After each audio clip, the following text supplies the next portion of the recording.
Notre Dieu, notre Père, aujourd'hui nous sommes venus en ta présence et nous te remercions pour la promesse de ta présence. Accorde-nous, Seigneur, d'entendre ta voix, de te recevoir dans notre cœur et de repartir de ce lieu chargé de ta présence et de ta paix. Nous te le demandons au nom de Jésus. Amen. Demeurez debout pour notre lecture biblique. C'est le psaume 138. Je te célèbre de tout mon cœur. Je chante tes louanges en la présence de Dieu. Je me prosterne dans ton saint temple et je célèbre ton nom à cause de ta bonté et de ta fidélité. Car ta renommée s'est accrue par l'accomplissement de tes promesses. Le jour où je t'ai invoqué, tu m'as exaucé. Tu m'as rassuré, tu as fortifié mon âme. Tous les rois de la terre te loueront, ô Éternel. En entendant les paroles de ta bouche, ils célébreront les voies de l'Éternel. Car la gloire de l'Éternel est grande, l'Éternel est élevé. Il voit les humbles et il reconnaît de loin les orgueilleux. Quand je marche au milieu de la détresse, tu me rends la vie. Tu étends ta main sur la colère de mes ennemis et ta droite me sauve. L'Éternel agira en ma faveur. L'Éternel, ta bonté durera toujours. N'abandonne pas les œuvres de tes mains. Que l'Éternel bénisse sa parole. Nous avons des sabbats un peu particuliers ces temps-ci, avec 2 services de culte, une école du sabbat au milieu. Rassurez-vous, je pense que ça ne va durer que 2 ou peut-être 3 sabbats maximum. On devrait, au mois d'août, pouvoir se rassembler à un plus grand nombre, en gardant toujours autant que possible les exigences qui nous sont données de façon à être de bons exemples. On va profiter en tout cas de l'occasion que nous avons de pouvoir nous rassembler, que ce soit de bonne heure ou que ce soit un petit peu plus tard. Nous voulons remercier le Seigneur d'avoir eu la possibilité de rouvrir notre Église et de partager ces moments de communion fraternelle et aussi de communion avec le Seigneur. On prie ensemble. Notre Dieu, notre Père, devant ta parole aujourd'hui, parle-nous, Seigneur, parle à notre cœur. Nous te le demandons au nom de Jésus. Amen. La Bible est extraordinaire, vous savez. Vous avez remarqué ? Dans chaque époque dramatique, il y a la promesse d'une époque glorieuse. Dans chaque défaite, il y a le germe d'une victoire. Dans chaque personne qui perd la vie, il y a l'espérance de la résurrection. Toutes ces histoires incroyables que l'on lit dans l'Ancien Testament peuvent nous amener à nous dire, mais à quoi ça rime ces histoires catastrophiques, incroyables, inimaginables, de gens qui meurent de situations que nous avons du mal à comprendre dans notre contexte d'aujourd'hui. Et pourtant, en lisant un petit peu plus loin qu'à la surface, on se rend compte que dans chacune de ces histoires, il y a un germe, il y a une promesse, il y a quelque chose qui ouvre une grande perspective et qui nous conduit toujours vers Jésus. Les histoires de l'Ancien Testament sont chargées de la présence de notre Sauveur. Et c'est un peu comme avec Charlie. Il faut chercher pour le trouver. Il y a une de ces histoires que j'ai trouvée particulièrement intéressante et à laquelle nous ne faisons pas souvent allusion, qui se trouve dans le 2e livre de Samuel, au chapitre 24, 2 Samuel 24. Vous le trouvez aussi dans le 1er livre des Chroniques, au chapitre 21. Une histoire qui rapporte une période sombre de l'histoire d'Israël. Une période sombre même dans l'époque de David. David, assis sur son trône depuis un certain temps, déjà s'est habitué à la victoire, il s'est habitué à la gloire, il s'est habitué au pouvoir. Et David est en train de se demander si avec tout ce qu'il a, il ne pourrait pas agrandir, étendre ses possessions, son territoire, sa domination. mais il voudrait savoir de quelle force il dispose. Alors il va demander qu'on fasse un recensement pour savoir de combien de soldats il dispose pour ces guerres. Et vous savez qu'à cette époque-là, il y avait des saisons pour chaque chose. C'est un peu comme ici. En hiver, c'est la saison des pneus à clous et c'est la saison des pelles. Ici, l'été, c'est la saison des travaux, des restaurations des routes, du bouchage des trous. Et dans ce temps-là, le printemps et l'été, c'était la période où les rois commençaient à se donner de l'exercice, ramassaient leur armée et partaient combattre les voisins. Et David est en train de se demander ce qu'il va pouvoir faire pour élargir sa victoire, sa gloire et son pouvoir. Même son général en chef va lui dire que ce n'est pas une bonne idée de faire le recensement. Mais le roi a dit, on va recenser le peuple. Alors Dieu va envoyer son prophète, le prophète Gad, pour parler au roi David. Et va lui montrer l'erreur qu'il a faite. Parce qu'en fait, aucune de ses victoires, c'est par sa force qu'il l'a remportée. Aucune des échappades auxquelles il a pu avoir accès pendant qu'il était poursuivi par Saül, rien de tout ça n'était le fait de son ingéniosité et de sa puissance. C'était la main de Dieu qui dirigeait tout ça. Et maintenant, David essaie de s'en sortir tout seul, avec une bonne armée. Alors Dieu lui fait comprendre par le message de Gad que David a péché. Et le prophète va lui transmettre de la part de Dieu le choix dans les conséquences de sa faute.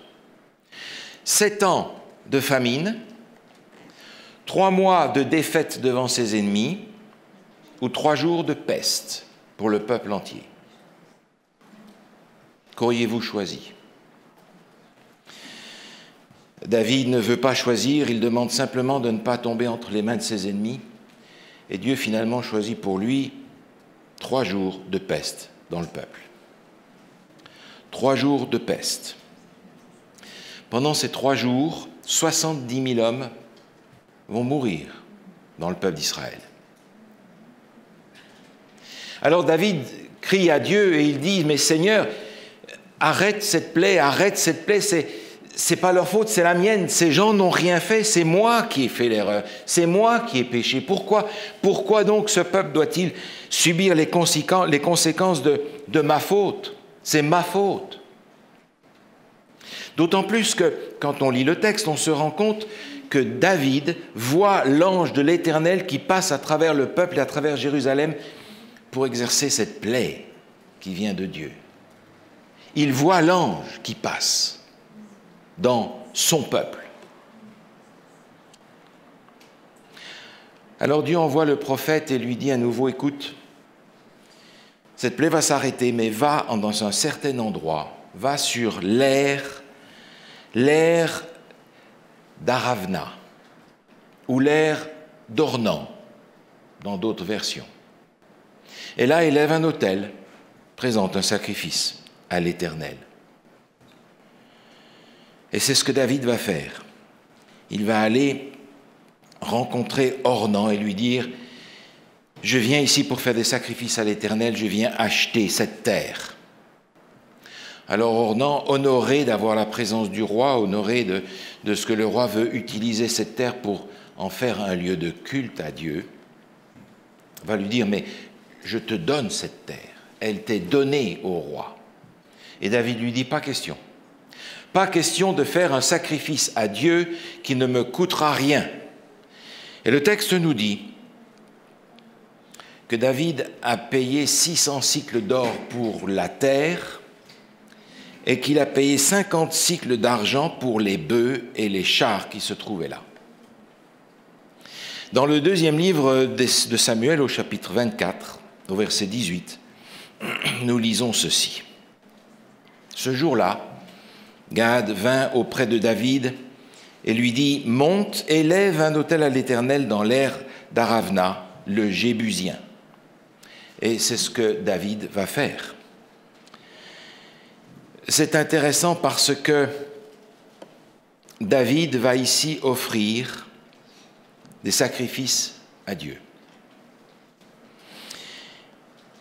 Il va offrir des sacrifices sur l'aire d'Ornan, qui est maintenant sa propriété. Il l'a acheté. Propriété royale. Mais cette propriété est particulière parce que ce sacrifice, qui est un sacrifice de délivrance pour le peuple, n'est pas le premier sacrifice de délivrance qui a été opéré à cet endroit-là. En réalité, bien plus tôt, Abraham avait aussi fait un sacrifice de délivrance dans ce même endroit, qui s'appelait alors le mont Morija. Le sacrifice de son fils, que Dieu a arrêté, parce que ça ne servait à rien que ça ne servait à rien que Abraham sacrifie son fils. Il voulait simplement lui faire comprendre que c'est Dieu qui allait sacrifier son fils pour la délivrance du péché. Et c'est dans ce lieu-là, ce même endroit, que va être construit le temple. Le temple qu'on appelle le temple de Salomon, que David aurait bien voulu construire, le temple de Jérusalem sur le mont du temple. Et tous les sacrifices qui vont être accomplis dans le temple seront tous des sacrifices qui seront destinés à tourner les regards de ceux qui les pratiquent vers l'agneau de Dieu qui ôte le péché du monde. Tous ces sacrifices sont des sacrifices de délivrance. Délivrance de cette idée que l'on peut finalement se sauver par ce qu'on fait. Abraham avait besoin d'apprendre cette leçon-là.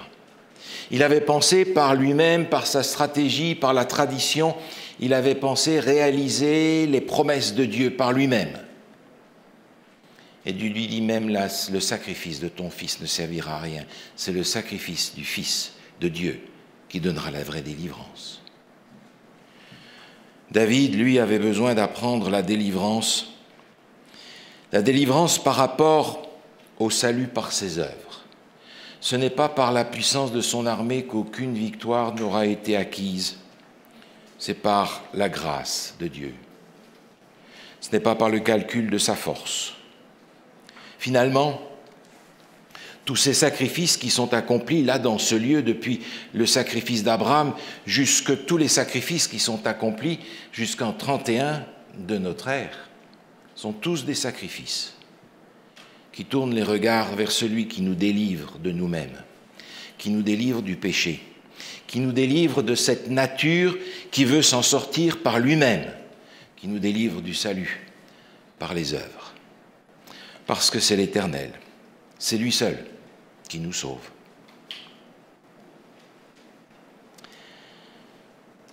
Cette histoire qui est racontée ici comporte quelques détails que l'on retrouve ailleurs dans les Écritures. Vous avez remarqué dans 2 Samuel, chapitre 24, au verset 22, il est écrit ceci. Aravna dit à David que mon Seigneur le roi prenne l'air et qu'il y offre les sacrifices qui lui plaira.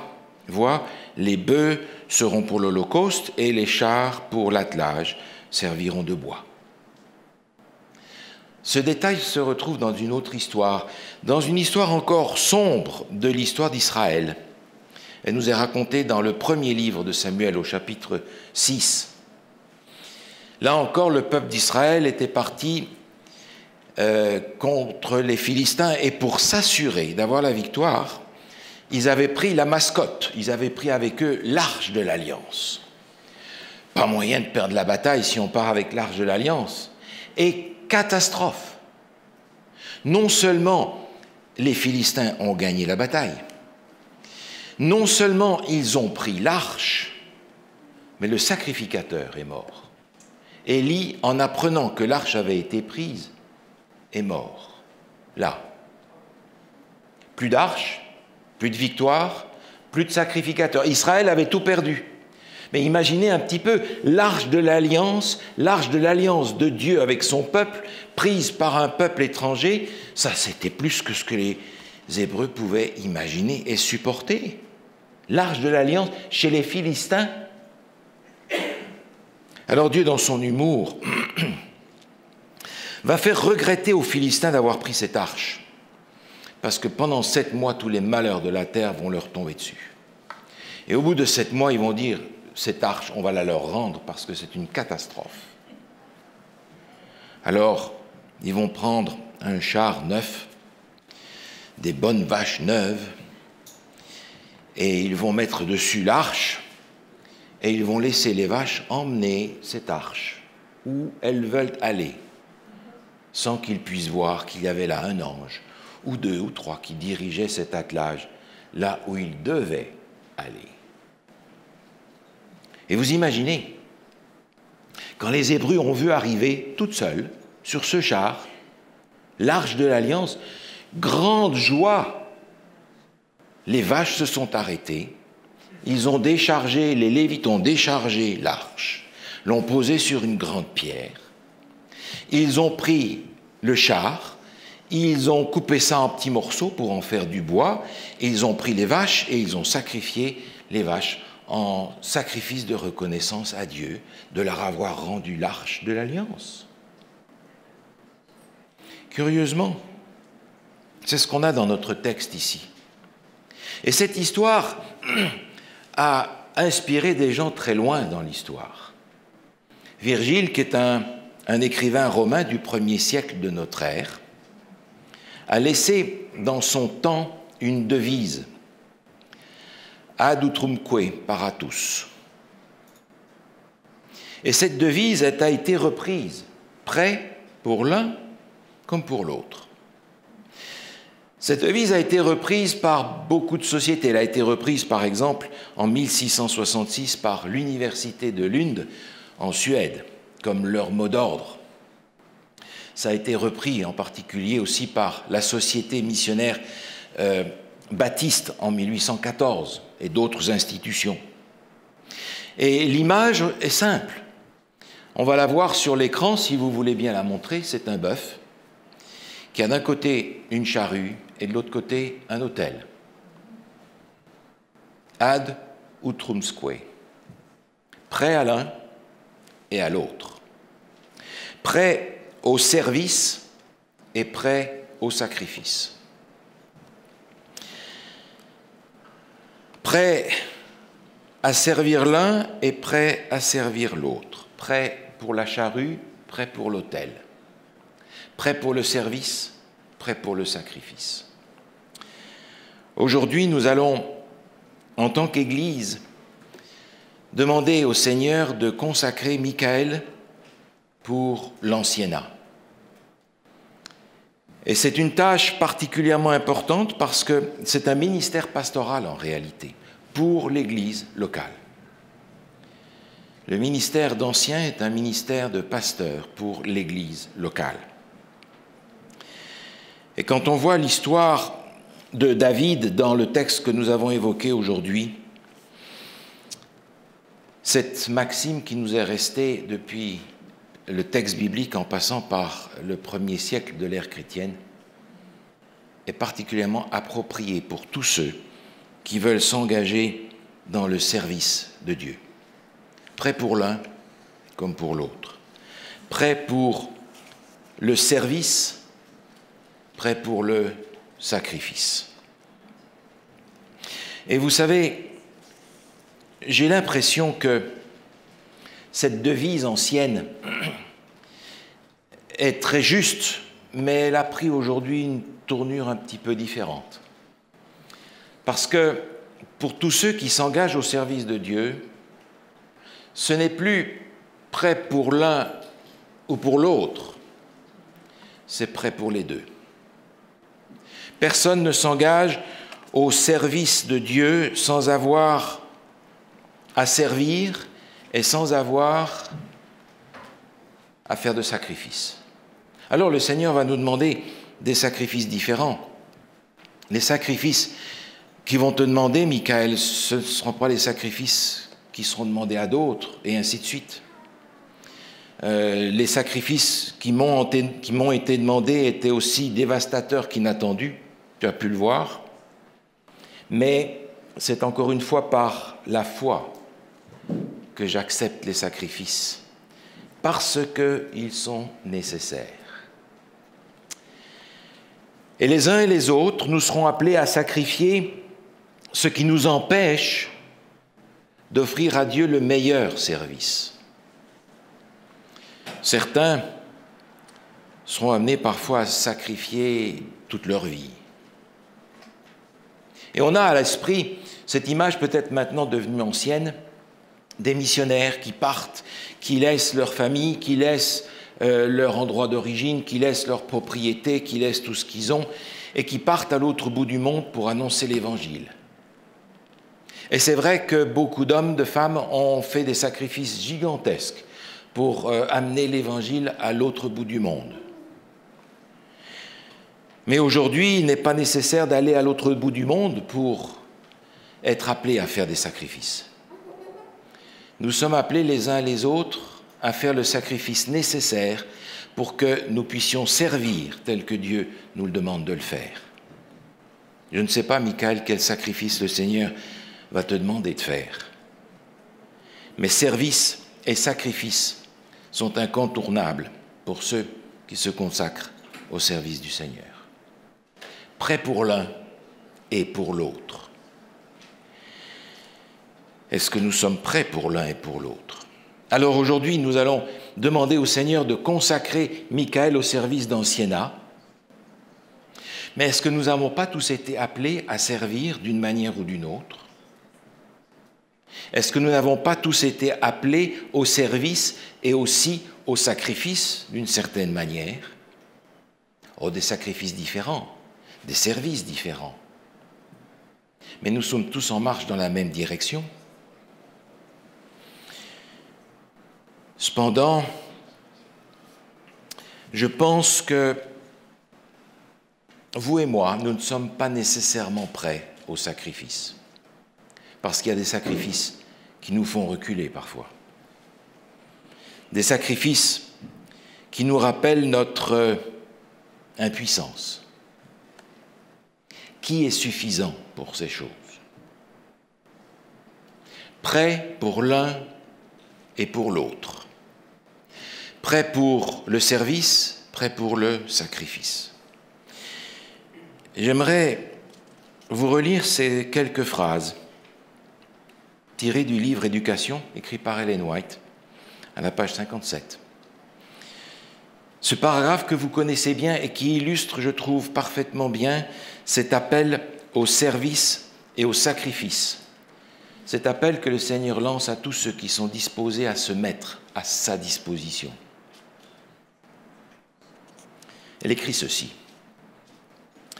Aujourd'hui, le monde a surtout besoin d'hommes, non pas des hommes qui puissent s'acheter ou se vendre, mais des hommes qui soient fidèles et honnêtes jusque dans l'intimité de leur âme, des hommes qui ne craignent pas d'appeler le péché par son nom et dont la conscience est aussi fidèle au devoir que la boussole l'est au pôle, des hommes qui tiendraient pour la justice et la vérité, même si l'univers s'effondrait. Est-ce que tu es un homme comme ça, Michael? Et nous nous disons tous, mais nous ne sommes pas ces hommes et ces femmes-là. Alors, c'est à ce moment-là qu'intervient cette histoire que nous avons regardée aujourd'hui, où encore une fois, appelés à l'un comme à l'autre, appelés au service comme au sacrifice, nous avons besoin d'apprendre la même leçon que David dans cette histoire, c'est que de toute façon, ce ne sera ni par la puissance ni par la force que nous y arriverons, mais ce sera par l'Esprit du Seigneur. Je ne me sens pas prêt à ça. Aucun d'entre nous n'est prêt à ça.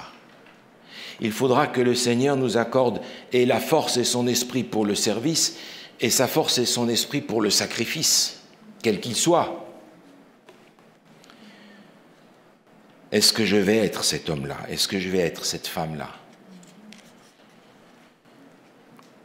Le Seigneur avait déjà annoncé de toutes sortes de manières que ce ne serait pas par la puissance, pas par la force, pas par notre ingéniosité, pas même par nos talents, que nous arriverons à le servir selon son plan, mais c'est par la puissance de son esprit.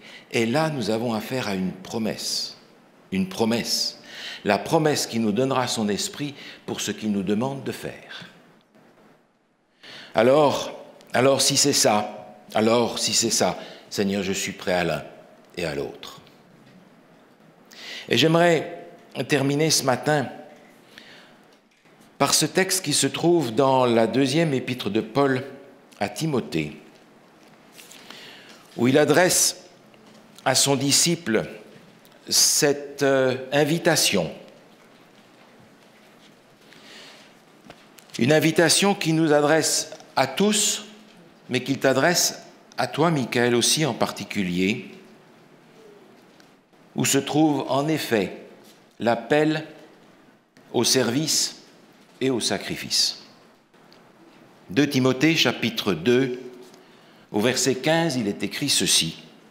« Efforce-toi de te présenter devant Dieu comme un homme éprouvé, un ouvrier qui n'a point à rougir, qui dispense droitement la parole de la vérité. » Ma prière, c'est que le Seigneur trouve en chacun d'entre nous des hommes et des femmes prêts à relever ce défi. Amen. L'Éternel te bénisse et qu'il te garde.